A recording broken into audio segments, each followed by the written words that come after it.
outgrew her little pond. She packed up her car, took the Church Street exit on half a tack of broken songs. Hit the ground running on Broadway, and while she's waiting on her dream to come true, 'cause you can make $1 million just by singing the blues in the city of music.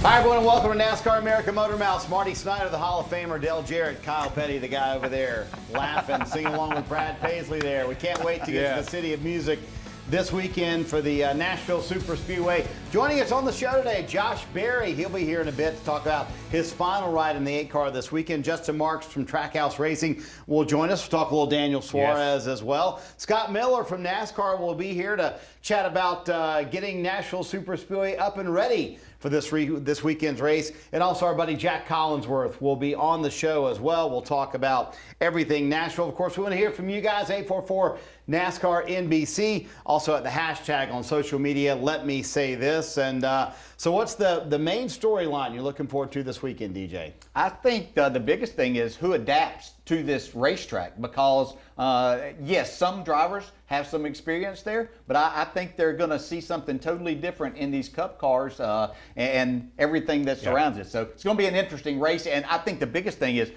how much room do they have to race on by the end of the weekend? Yeah, I think we've seen a lot of these teams that have gone there in the past in ancient history and tested. We've heard all those stories, and we know the guys that have run there in Xfinity or trucks or whatever. But the car they drive right now is a totally different animal than anything they've ever taken to this place, period.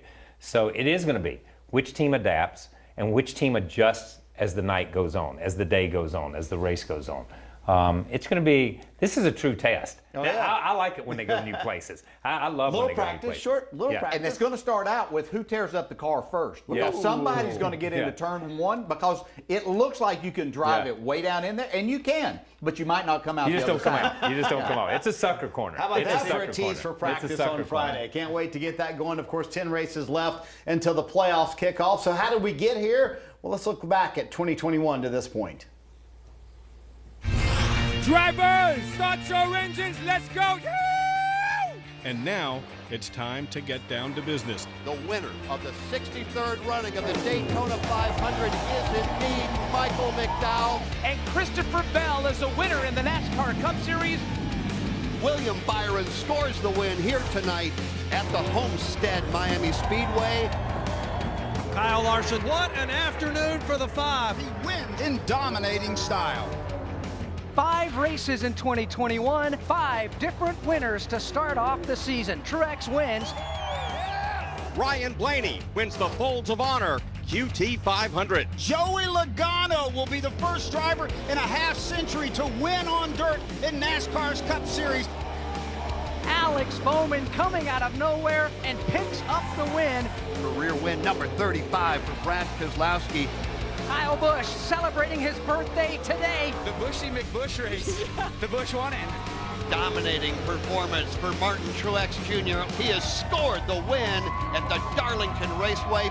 And Alex Bowman is getting ready to put his name on the winner's board here at the Monster Mile. So it is now official. The first Cup driver to conquer COTA is Chase Elliott. It's a historic night for Kyle Larson as he wins the Coca-Cola 600. History making tonight for Hendrick Motorsports as they become the all-time winningest organization. Kyle Larson, for the second week in a row, delivers a beatdown as he wins back-to-back. Kyle Larson looking to add a few more dollar signs to the moniker Young Money. Checkered flag is out. Kyle Larson has picked up $1 million.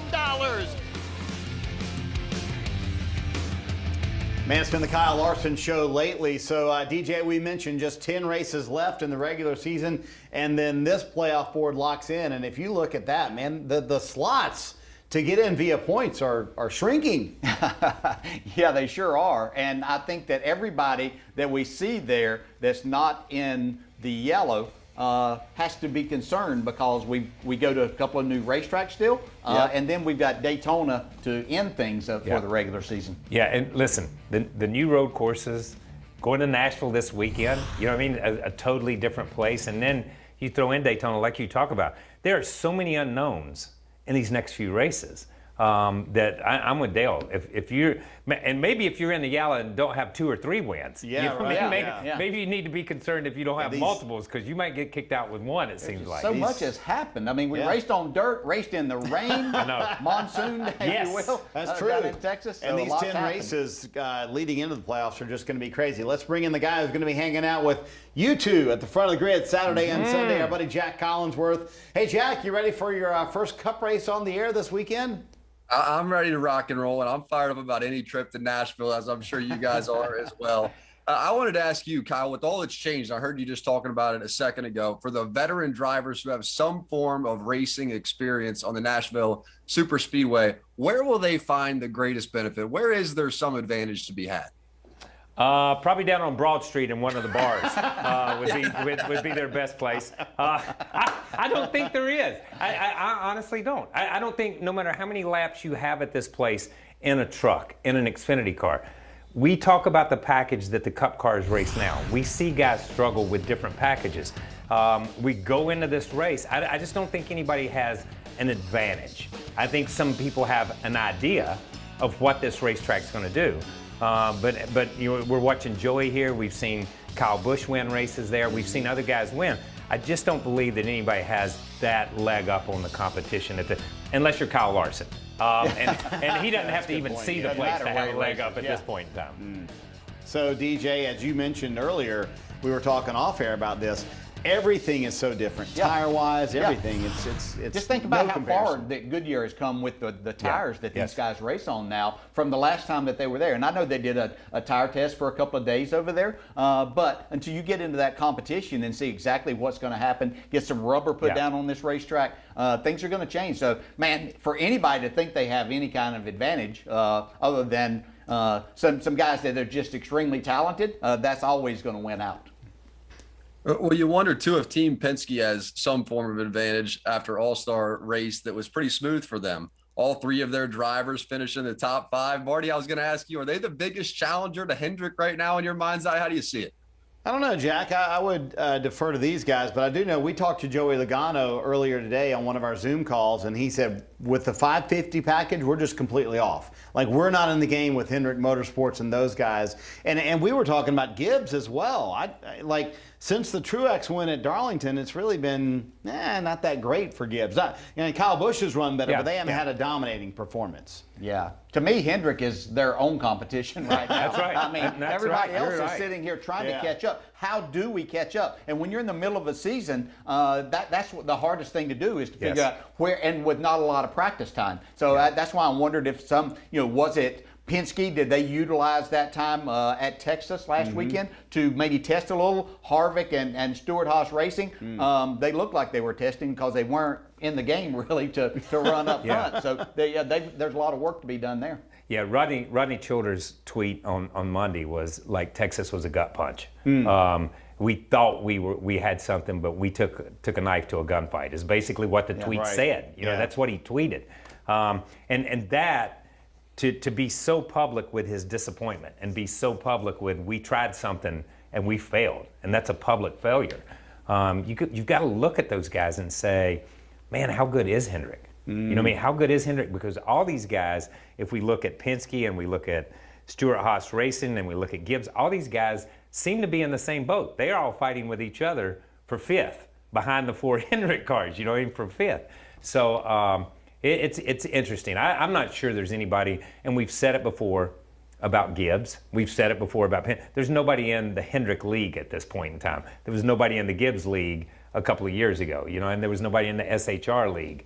But Hendrick and those guys have them right now. But my question to you would be, who, and I know these owners, and especially these top teams, are willing to spend money to try to get better before the end of the season, and there's a lot of racing to go, as we well know. But with all the big changes coming next year, who is willing to fork out a lot of money on this car to make changes that might help them get there? That's a terrific point because people are developing, obviously, what they're going to have for 2022 and beyond. Jac, I think Brad Keselowski put it best when he said to finish second to Hendrick Motorsports as a compliment these days. So it's not a bad Yeah. thing when you're beating some of the Hendrick cars. Yeah.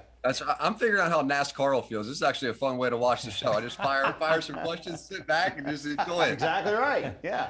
I wanted to ask you about a guy like Kyle Busch, because including the All-Star race, it's now 4 straight top 10 finishes in a row for him. Just won the Xfinity race as well in Texas. What do you feel like's turning on for him right now, Dale? I think the biggest thing is he's getting more track time. I think these Xfinity races are a plus for him. When he can run the trucks and the Xfinity races, we see, obviously he's got a good chance at winning about 80% of those. And so when he does that, he gets in a better frame of mind. We're also starting to, going to get into a point and starting this weekend with a little bit of practice time at some racetracks. And that's when Kyle Busch is at his best. So I think he's settling in with the new crew chief, everything going on. And we're going to see a better Kyle Busch as we move forward for sure. Yeah, isn't it fascinating that the better Hendrick gets, the better Kyle Busch gets, and the worse the rest of the Toyota team gets, and you know what I'm saying? I mean, it's he's just motivated by it, you're saying? Yeah, no. But I'm just saying that we talked about Kyle Busch was the 3rd or 4th Gibbs car, at least the 3rd early in the season. And now, as Jack points out, now we're talking about Kyle Busch being the best Gibbs car. Where did the other guys go? Did they fall that far, or did Kyle come that far forward? But I agree. I think practice and being lap time, seat time helps Kyle Busch a ton, which I never would have thought I would have ever said that, because I thought he could drive anything with a blindfold on. It didn't make any difference. But I mean, it's been amazing. Yeah. And William Byron's another one, too, that when you watch the All-Star, really a bounce-back performance from what we saw after crashing out at Sonoma.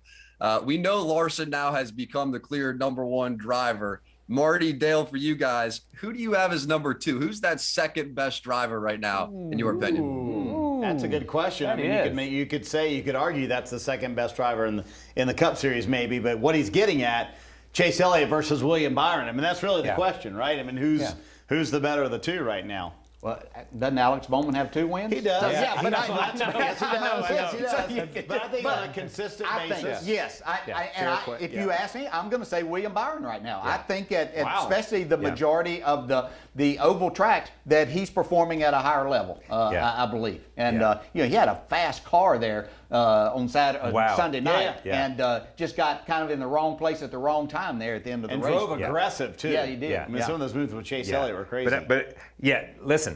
Everybody was making Kyle Larson made an aggressive move. Everybody made aggressive moves on Chase Elliott. And I think that's your point. And that goes back to saying, I think William Byron. I think William Byron falls in line just from a consistency standpoint, but the confidence level, what's his new crew chief's name? I'm blank. Who, for William Byron? Byron's. Yeah, Rudy. Those guys have just clicked. Yeah. Man, they hit it, and when they hit it, they've not done anything but gotten better and better and better. So I think I put this group a little bit better. We slotted my man Alex Bowman, didn't we, with the 2 wins? I mean, we immediately put him above Chase Elliott, which may not be the case. Well, it may not be, but you think about as the playoffs roll around, consistency is a great thing, but winning is the one thing that moves you on to the next round. And Alex Bowman's proven he can win. Yeah, true. Good point. Speaking of that hunt for the playoffs, SHR, it continued to be a bit of a question mark, really. Kevin Harvick, Eric Almirola continue to struggle. Kyle, do you see any signs of a turnaround starting to happen for Harvick? No. And you say SHR is a question mark. It's not a question. The answer is they're bad. That's what it is. I mean, exclamation point. Yeah, I think the question had been, can they get better? And I think, and again, I go back to Rodney's tweet. And nobody works. No one works harder than Rodney Childers in trying to figure it out. I mean, I'm telling you, this guy never takes a vacation, never takes off. He's constantly thinking about that car. And for him to tweet out on a Monday after the All-Star race, that was a gut punch to watch Kevin out there in our equipment. You got to think, man, they haven't thrown in the towel, but they are scratching their head. Scratching their head. So I just don't believe. I don't see them turning it around. Are we finally seeing what has been the case for years? I mean, it's kind of been Harvick leading everything at Stewart-Haas, and not much support behind him. Eric Almirola had some flashes there, to where one team can't carry 4 cars. And are we finally seeing that? Does that make sense, DJ? That there's no support other than if the four's not going to carry the boat, then everybody's in trouble. Yeah. They've got drivers other than Eric does have a lot of experience in the Cup side, and he had been running well the last few years. Had those moments, and a lot of top 10, a lot of top 5 finishes. But what we're seeing is the inexperience that's over there to help from the bottom side to when your lead car and driver and team is struggling a little bit. There's just not that support. But just remember, it wasn't that long ago that we were saying the same things about Hendrick Motorsports. Yeah, we were. Their group was way too young. Way too How young. long is it going to take them to get there? Well, by God, they're there. And Stewart-Haas will get there. Okay, there's no question that an organization like that won't rebuild and won't come back. But I think we answered that question a little bit a minute ago. We're sitting here and you say, okay, let's roll out the Hendrick drivers. Which one's the best? Yeah. Okay. Yeah. Now let's roll out the SHR drivers and say, where'd they go? There's not any here. You know what I mean? There's nobody to help that one guy. You've got 4 guys at Hendrick that are all at the sharp point of the stick. They're all up there challenging for leading laps, challenging for winning races, challenging every race. When Kevin Harvick's running 8th, his closest teammate a lot of times running 22nd. That's not helping move that team forward. Yeah. That's not, and that's not a knock on Cole Custer. That's not a knock on Eric Almirola. That's not a knock on Chase Briscoe.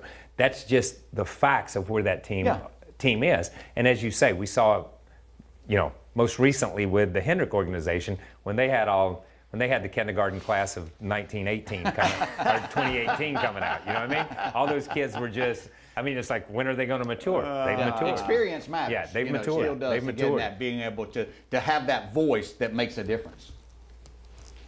I keep wondering when I'm going to mature too, Kyle. It just hasn't happened yet. I was wondering too. All of these drivers are going to head to a new venue. We get to see them Nashville Superspeedway, but I understand you have a new venue of your own in the Grand Ole Opry. So 1, how did your show come together? And 2, how the hell can I get a ticket to this thing? Listen, I'm working on it right now. It's pay-per-view. That's how I'm going to retire from this deal. I'm going to make some money. We just did a new show for Circle, which is home of the Grand Ole Opry, called Dinner Drive with Kyle. And I guess if you have your own show, Marty, they let you sing on the Grand Ole Opry. I guess so. I guess that's they invite it. you to sing in the Grand Ole Opry, I guess. There's way more to it than that. But I'm excited about it. Maybe a lot of talent would go into that too. A little bit of talent. But I'm excited about it. I really am. This is the Grand Ole Opry, man. This is like dragging a piece of junk to the Daytona 500 and competing with these guys you get to we're talking about. Jack, here's what I want to know. see. How are you going to calm him down on the grid Saturday afternoon before that game at the Grand Ole Opry?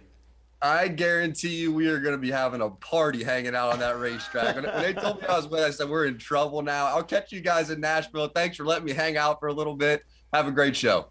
Thank you, man. Jac Collinsworth hanging out with us. Of course, he'll be with these guys this weekend at Nashville. Can't wait to get there to the Nashville Superspeedway. When we come back, Justin Marks, owner of Trackhouse Racing. We'll talk to Justin about his driver, Daniel Suarez, and how things are going with the 99. There's Mr. Marks right there hanging out with us on Motormouths next.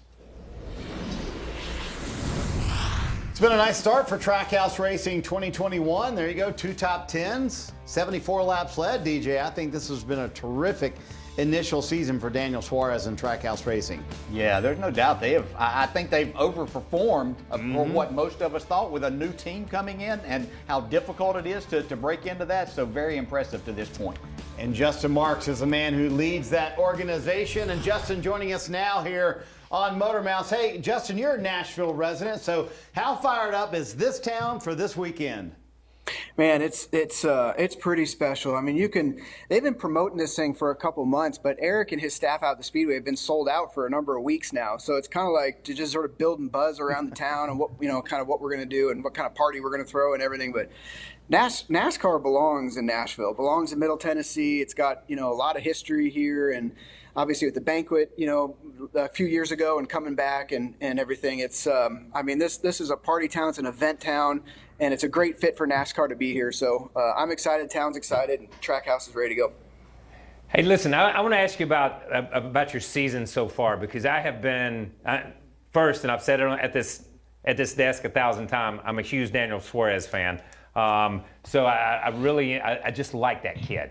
But how you guys approach this year with a different business model, You came into the sport a little bit different than we've seen other teams come into it.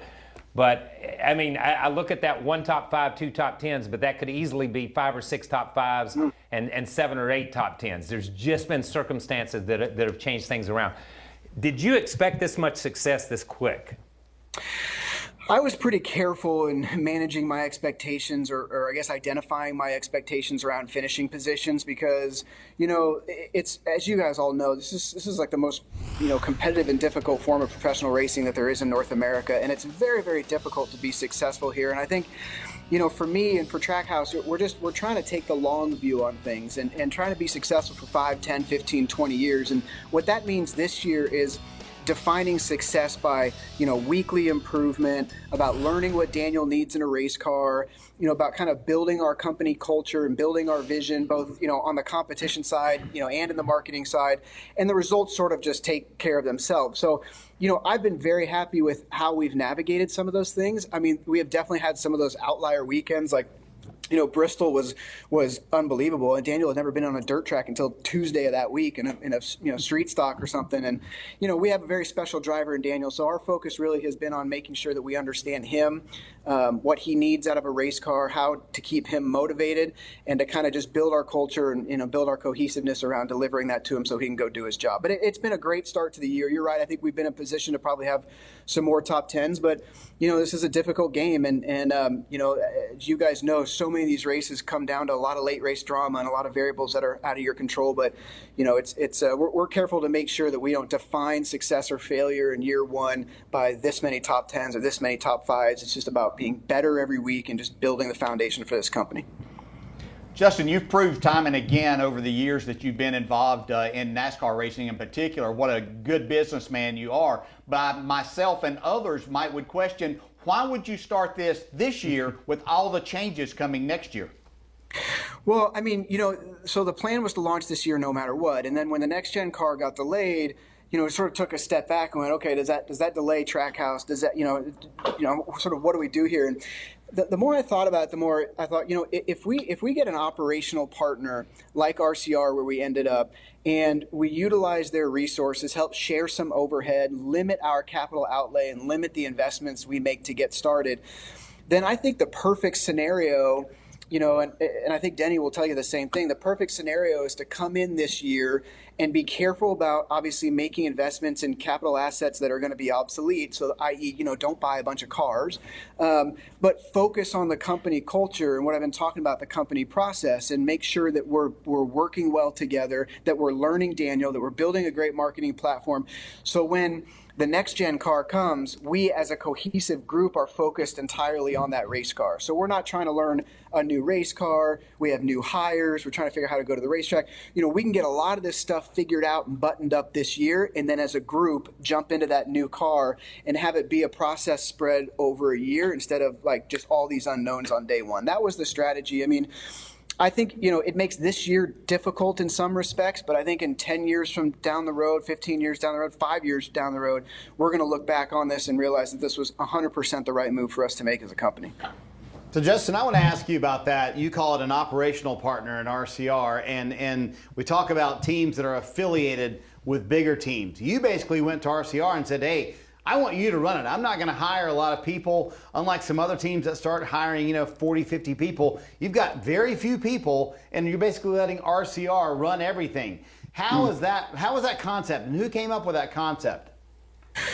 Well, I would stop short of saying that RCR is running everything. I mean, we still have a lot of autonomy over the type of cars we bring to the racetrack. We do work as the 99 group ourselves.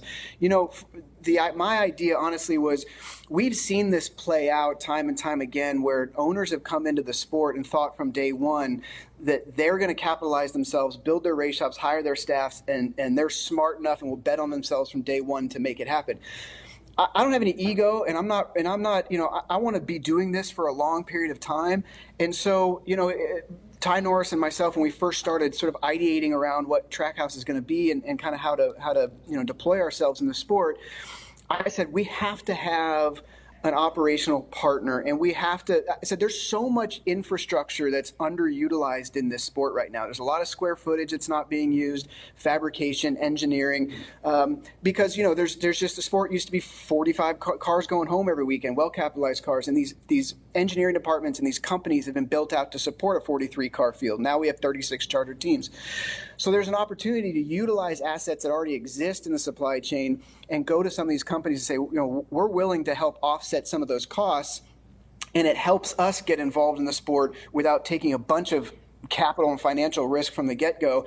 And then over time, as we learn ourselves and learn the business, we can start carving more and more things out to be more and more autonomous on our own. So it's a 3-year plan, really. And, it's worked out great because RCR obviously has all this intellectual property and engineering and simulation and obviously manufacturing assets that we can help share with them that give us an opportunity.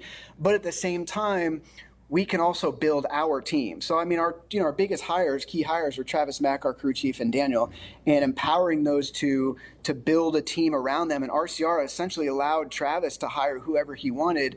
And, while we operate as sort of a third team, we are doing it in the sense that, we are laying a foundation for a long-term future where Trackhouse is fully autonomous. And that colors a lot of the decisions we make right now.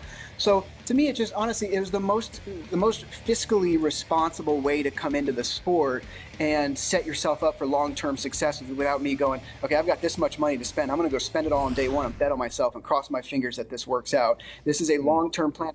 I want to be where Hendrick is. It sounds crazy, but it might take me 15 years to get there, 20 years to get there. But I'm 40 years old and my chips are all in. So I have to be intelligent about the decisions I make and intelligent about our business development strategy. And with where we're at with RCR right now, it's working perfectly, and we have a great long-term plan. Okay, so you talk about being intelligent about your business strategy, your long-term plans. I think Daniel is, as we looked at his relationship with Coca-Cola in the past and Daniel's amigos, there's been just a few people who have come into the sport who have changed the demographics of this sport. Danica Patrick changed the demographics, the faces we saw in the stands. As we begin to open up and the sport opens up, we're seeing more and more diversity in the stands from the Latino market, from the Hispanic market. And Pitbull is a huge part of that, That totally changed the demographics. As you started down this road, was that part of your plan, or did that come after you got a few more pieces in place? Yeah, one of the very first conversations we ever had about Trackhouse was essentially taking a look at, what is a race team? Just asking ourselves, what is a race team? And we don't want to deviate from, the fact that our day-to-day jobs are to try to win races. But at the end of the day, Trackhouse is a marketing company, and Trackhouse is building a compelling platform. We want to be storytellers, and we want to have reach that transcends the sport. It's why the name of this team isn't Justin Marks Racing. It's why it's a brand that's bigger than any one individual. And I think that, we didn't set out to sort of lean into necessarily the Latin population or to partner with someone like Pitbull. We set out to just do things different and to do things compelling and to build something that resonates with people and build our fan base as a team. And so, Daniel, when we had Daniel's name on the board, the assets, the attributes that we were looking for a great race car driver. We were looking for a winner. We were looking for someone with cup experience, and we were looking for somebody that was hungry. And Daniel checked all those boxes. It's a great story, so it plays into marketing, the story that we're trying to tell. But it's always been about trying to build a marketing platform that transcends the sport, to try to take NASCAR to new audiences, to bring new audiences to us. And that means making key partnerships in music and in entertainment and culture. And the thing with Armando is it happened very organically. As we circulated our story among stakeholders within the sport, and he was doing some work for NASCAR and for NBC and with Blake Shelton, he knew kind of our story and what we were trying to do, the fact that we've got a big initiative in STEM and we want to be very involved in community outreach. And, when he got wind of that, he said, I need to meet those guys. And we flew down to South Florida at the end of December and had a 5-hour meeting at a restaurant. And within 15 minutes, it was like, we're doing this. It was such a good fit, and it just checked so many boxes. There's so much opportunity there. He's smart, he's connected. that is just kind of proof of concept for us. But we want to scale that, not just in that demographic, but we want to scale that idea, that promise, as much as we can. And that, in Nashville, we've got a lot of great country music artists that are going to come out as guests at Trackhouse this weekend. And, we're starting to, work on concepts around the brand getting more involved in music, but using NASCAR as a platform to bring awareness to both sides. I could ramble on and on, but we're just trying to do things differently. And we're trying to we're trying to cultivate a fan base of a team. And I'll just say one more thing. I mean, one of the things we talked about early was, a New York Yankees fan is a New York Yankees fan, regardless, when Aaron Judge comes and goes, A-Rod, Jeter, Rivera, like when everybody comes and goes, you're a Yankees fan. That doesn't necessarily exist in NASCAR. And we wanted to create a great team where we have our own fan base. And I think that's just going to give us opportunities to grow in really unique and exciting ways for a long time. Do you miss driving at all? Well, I don't miss it because I still get to do it every once in a while. So I do, I have to sample the goods, I have to, I'm doing this because at the end of the day, I love race cars and I love racing. And my grandfather, when I was growing up, took me to dirt tracks in Southeast Iowa and Western Illinois. My father took me to the 1996 Daytona 500 and saw both of you guys on the grid and got both of your autographs. And that passion that I had back then, it exists today. I think you can hear it just in how I talk. I mean, I love what I do and I love this sport and I love race cars and driving race cars. So so you guys know, what is a a retired race car driver? It's like, well, it doesn't necessarily mean they stop driving race cars from time to time. So I miss it. I mean, I'll tell you, when I see stock cars driving around in the rain, I miss it a little bit more than some of the other days. But I still get to enjoy my Trans Am car and get to I go race dirt races with Schrader a couple times a year, and that's fun. So I don't totally miss it because I still get to do it a little bit. Yeah, I'm not sure you got my autograph or Dale's because we were only 12 in 1996, so we weren't driving yet. We were still pretty young at that point. Yeah. Was that Richard and Nett? That must have been Richard. That was exactly right. It was our fathers. It was our fathers. That's it, man. There you go. Always fun hanging out, bud, and we always learn something when we talk to you. So we appreciate your time. Thank you very much. We look forward to seeing you in Nashville this weekend, Justin. Tootsies, come on out to the party, y'all. Yeah, see you on the roof, man. See you on the roof. Yeah. All right, sounds good. Pitbull's going to be there this weekend as well, that's and right. They're going to have a fun little party. So I can't wait to hang out with Justin. And I tell you, he is such a brilliant guy. I mean, that just seeps through the different approaches, everything he's thought through to own a team. It's amazing. It's fascinating that he was in the sport, but he was able to take a step back and see the sport in a different way and figure out a niche and figure out a way to come into the sport in a different way that potentially can have long-term ramifications in the sport, and other people will come in and do it the same way. This could be a model for the future of what we see in this sport with a Hendrick partnership or a SHR partnership. A unique guy, thankful to have him in NASCAR. Yeah. He's an avid mountain climber. I'm going to say no to that. I'm out on that, but I'm thankful he's in the garage area nonetheless. So, hey, Scott Miller from NASCAR. He'll join us next here on Motormouths. We'll talk about the Nashville Superspeedway, getting it up and ready for this weekend. We'll hang out with Scott Miller next.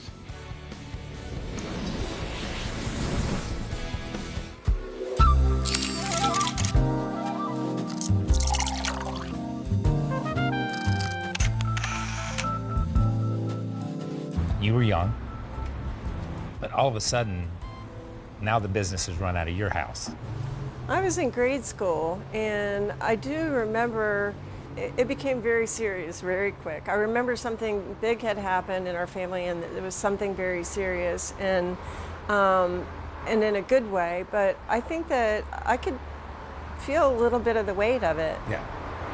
My dad was a serious person to start with, and he was very focused on the business, and it was morning, noon, night, weekends. It was all about the business. Wow, that's going to be a good coffee with Kyle, Lisa Kennedy France. Yeah. Like, that's a pretty cool interview, Kyle. It was fun. It was fun because, and Dale's in the same position. You know, Ned grew up with Bill France Sr. and with Bill France Jr. And then we grew up with Brian and with Lisa. And so the families, our families, my family, Dale's family, they're just parallel paths. The funny part for me was, I said, I don't mean this adversarial, but we were on one side and you were on the other side. You know what I mean? And I said, so what was it like when Ben started driving and you passed over to the dark side? You know what I mean? So it was some good conversation. Yeah. It was a good conversation. All right, well, cool. Well, can't wait to see that. Of course, coming to our YouTube channel, and you want to make sure you check that out. Joining us now, though, from NASCAR, Scott Miller, the Senior Vice President of Competition for NASCAR. Miller, how you doing, man? Excited to get to hang out with you this weekend in the garage area at Nashville. Hey, walk me through the process that NASCAR goes through when you're onboarding a new track like this. I mean, you've been to Nashville Superspeedway before, but it's been a while.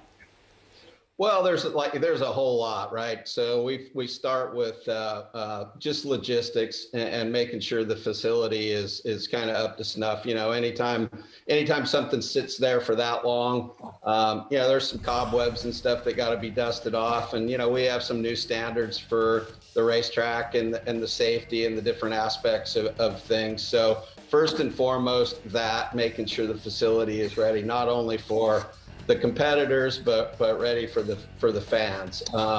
So that's first and foremost. And then we went and did two tire tests, actually, just to make sure that we were bringing the right tires to the racetrack, and that the track surface was still up to snuff and all of those things. So those were the biggest things. And then kind of our logistics people just kind of going there and getting the movements of how the cars will be going in and out, and the transporter traffic and parking, just all of those things. Like, there's just so many little details that go into getting ready each and every week, but a new facility especially.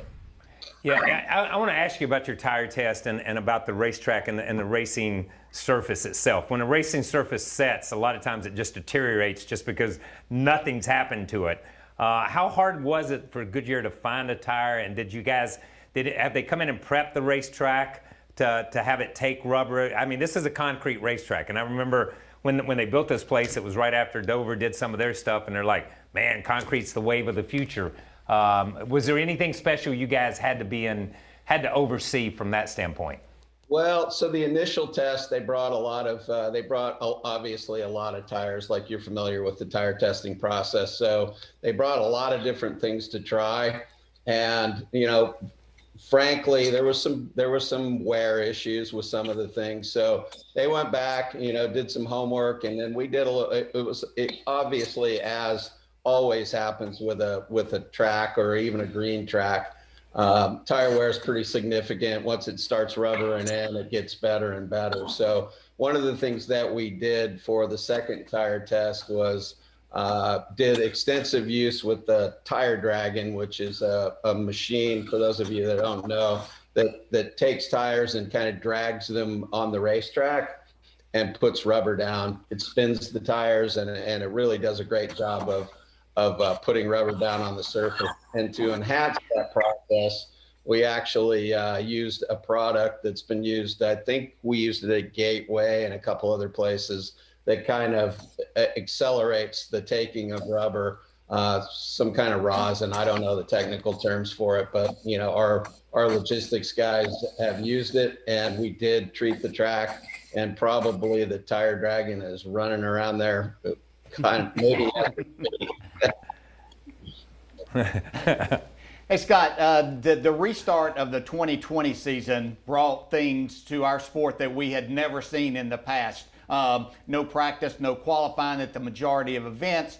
Drivers, NASCAR adapted. We were able to open up and basically help open the sports world once again. A lot the same things here in 2021, with the exception of practice like this weekend at a new venue. My question is basically, do you get some pushback from teams and drivers that maybe are struggling and would like to catch up a little bit or have a little bit of extra track time? And is that even a possibility aside from what you set forth? Well, so the feedback is mixed on that, really. I think that we as an industry and as race teams and racers like yourselves always thought that we needed an abundance of practice. So we were forced into a situation with zero practice to get back to work. And I think out of that has come kind of a lot of learnings for the industry and the realization that maybe we didn't quite need as much practice as we all thought we did. So that has really kind of generated a lot of talks about, you know, what do weekends look like moving forward, say in 2022. 2021 is etched in stone, but you know, lots of talks about what could or might happen for 2022 as far as the practice and qualifying and the amount of all that that we'll be doing. So you know, it's been a learning experience for, I think, the entire industry, what we were forced into. So it's been an interesting go for sure. I'll just have to say that some of us did need a lot of practice. I'll say that much. Hey, Scott, I want to ask you about your thoughts on the lower horsepower package that was used at the All-Star race. Does that have a future in your opinion? So when we did that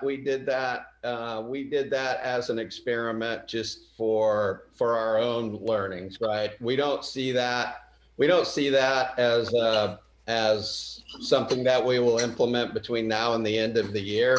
But as we finalize all of the different things for next gen, you know, power levels and the different downforce packages and things that will be available with that car, that kind of helped us a little bit zero in on something that wherever we land with the new car. I think it was pretty exciting. Hey, listen, I want to go back to something you said a minute ago, and it's a kind of two-part question.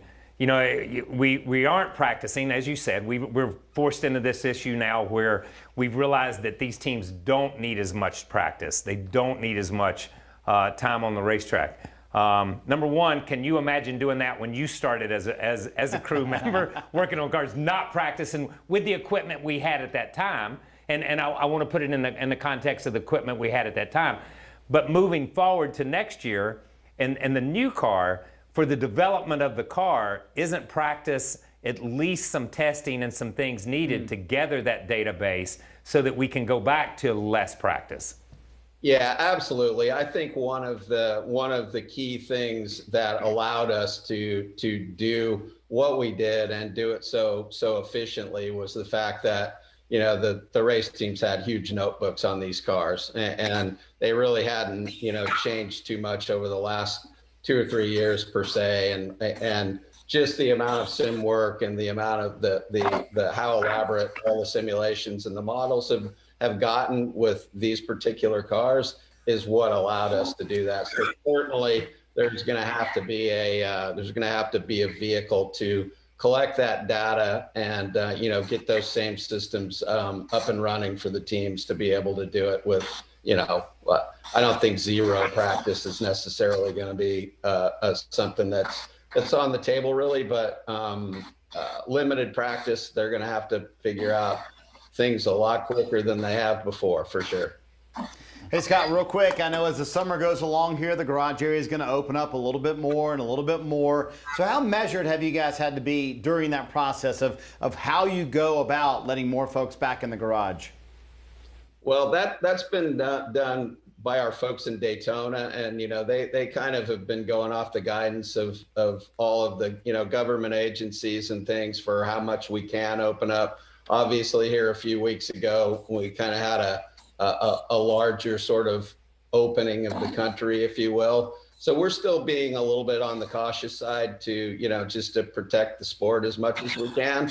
But obviously, it's going to be fantastic to, you know, have, you know, you guys back in the garage, have all of our partners back in the garage and you know, and some fans. So really looking forward to, you know, kind of creeping back into normal at the racetrack. It's been a little bit strange out there, but you know, I think the whole sport's done a great job of protecting itself during the pandemic, and then you know, kind of a calculated reopening, so to speak. Does that? I know it always includes Hall of Famers. Does the invitation include guys like Kyle? Does Kyle get in the garage area? Oh, come on, man. Come on. No. There's no way that we could keep Kyle out of the garage. That's exactly right. All right, Miller. Thanks, Good man. to see you, man, and excited to hang out with you this weekend in Nashville. We'll see you soon, okay? Okay, thanks, guys. See you. All right. Scott Miller, Senior Vice President of Competition. A lot of open answers there. Yeah. Sounds like Very practice good. might be on the schedule for next year. Yeah. You brought up a great question, Kyle Petty. The new car, they need practice, you know? Good point. Inquiring minds want to know. There you go. You might have gotten an answer right there. Appreciate Scott Miller joining us. Coming up next, Josh Berry will join us here on Motormouths. His final ride in the 8 this weekend. We'll talk about Nashville with Josh Berry coming up next.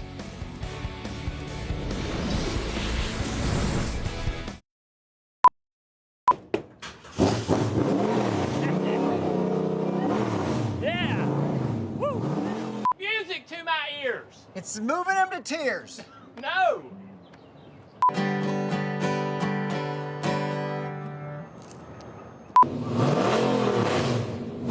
If you move your hand up and down the left, it sounded even worse, which is great. I'm not trying to sound bad. You're not nailing the bad sound. I'm not sounding bad, am I? I knew it. It sounds too I'm good. good, yeah. What if I go down here? Yeah, go up there. Let's see. Whew. Couple weeks, I could be Couple weeks. playing with you, right? Sure. Yeah. Give me that back. This thing's not too hard.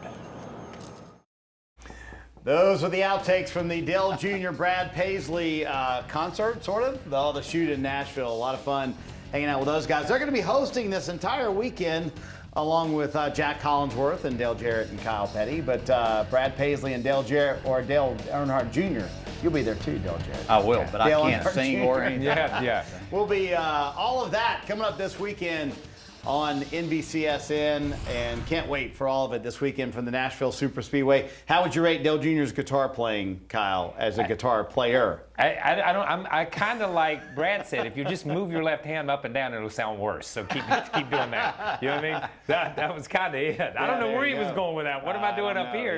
Yeah, exactly. Fun stuff, and excited to see the outtakes from that. The guy who drives, or one of the guys who drives for Dale Earnhardt Jr. is Josh Berry. He joins us now here on Motormouths. Josh, how you doing? Last ride in the number 8 car. So kind of tell us the plans after this race at Nashville this weekend. Yeah, those are all still kind of up in the air. We are working on that, and we're working pretty hard to try to put together a program for me for next year. But really, I don't know what I'm going to do the rest of the year. I think obviously our late model program is really an important part of junior motorsports that I've been a part of for a long time that we want to continue to do. So I'll obviously have some opportunities to continue doing that, but want to still find a way into the Xfinity Series, Truck Series. Got a good opportunity for a couple truck races with the Rackley War team, and that's that'll continue at Pocono. So we're really still just kind of figuring out what it means for me, I guess, after this. Okay, Josh, put me in that category that's highly impressed with what you've been able to do this year. Fun to watch, very entertaining, showcased your talents very well. Have you surprised yourself and exceeded what you thought you might be able to do here? Or did you kind of say, hey, give me that opportunity and I'll show you what I can do? Yes and no. I think when we got this opportunity, I felt like our goals were going to be kind of a moving target. I think we circled a couple tracks that we felt like would be a really good opportunity for me. Some of the other ones I knew that would be tough, and generally, obviously, we got to win a couple second places, a couple other top tens, but really, which was great, great runs for sure. I think some of the other races we've had some misfortune. I think kind of stick out to me a little bit as well. I think as missed opportunities. At the end of the day, really, especially on the mile and a half stuff, I've got a lot to learn, and I've realized that and gotten better. Just need to put the races together to keep growing and keep getting better moving forward. All right, Josh, we're going to Nashville, so I'm going to use a Nashville analogy here.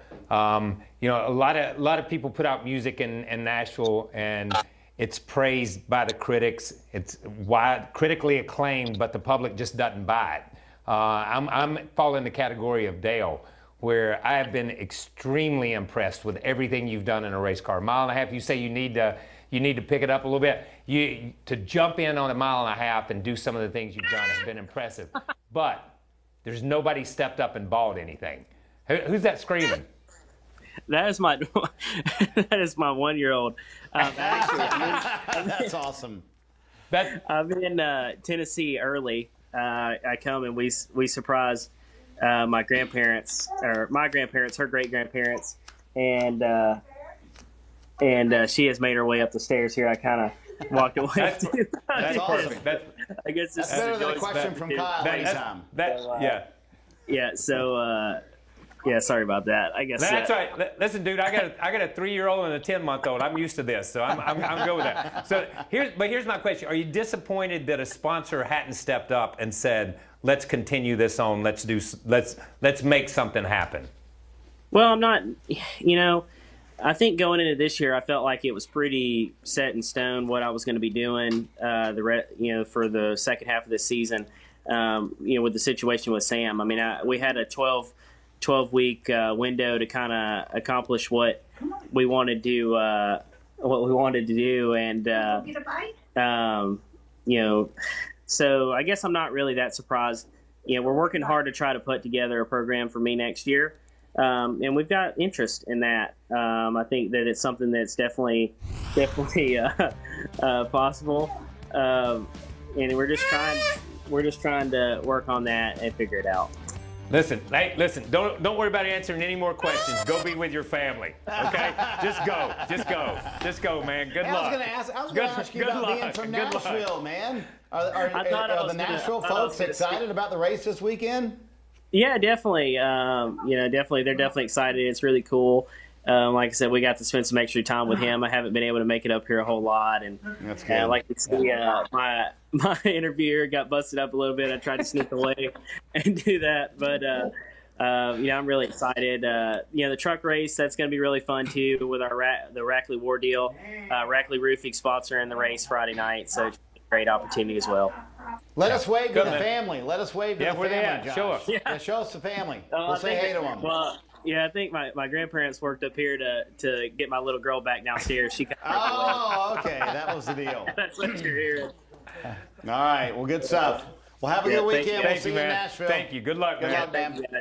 Josh Berry joining us. His hiding spot was found by the little one. They find that. I know. You know about that. I do know. They find you. All right. One driver you're watching this weekend, DJ, at Nashville. Who's it going to be in the Cup race? Oh gosh, yeah. I just want to see what Kyle Larson is going to bring us this weekend. I know he's the talk, but when somebody gets this hot, you just want to see what they have in store for the next one, especially at a racetrack that they haven't been at. Yeah. What about you, KP? Listen, I'm going to see if one of his teammates can beat him. I'll go with the other three. I'll see if the other three step up. Real quick preview your Saturday night show at the Opry. What are you going to sing? You got how many songs you got? I got to make something up between now and then. Who else did you say was?